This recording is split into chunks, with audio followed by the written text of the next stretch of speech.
What is one thing that real warplane maneuvers and your in-game aircraft have in common? The engine.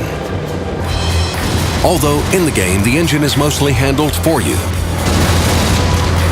It may not be apparent, but we're talking about sound. 100 kilometers inland from Los Angeles.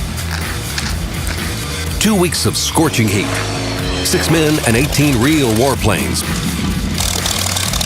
Many of them traveled alone to the shoot in the Planes of Fame Aviation Museum.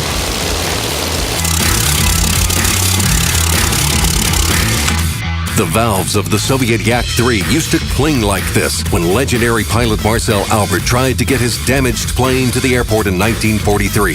Now, the engine roars so that you can climb to the sky and lose your pursuers. You can experience it with the real roaring of the engine instead of a downloaded library sound.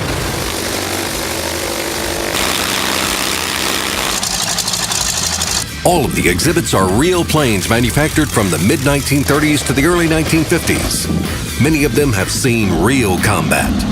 Planes with single and twin engines, jets, American, Japanese, Soviet, every single one of them sounds unique. This explains our team's desire to record as much as they can. The Wargaming sound engineers record the now unique sounds of the planes using numerous microphones and several recording tracks at once. Each of them is recorded at a certain angle and at its own distance from the airframe.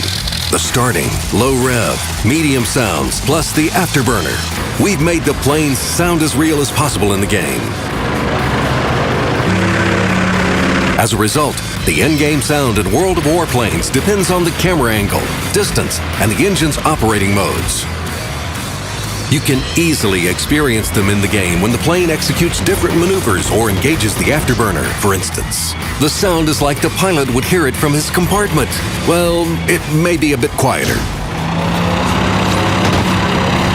Wargaming sound engineers decided not to edit sound too much. It has remained as authentic as possible to provide an additional presence. The same approach of recording live sound was once used by our Swedish colleagues. But such a high-scale audio project is the first in the history of the industry. The last time these planes were gathered in such a lineup was in 2001 when the movie Pearl Harbor was filmed. Enjoy the atmosphere, pilots.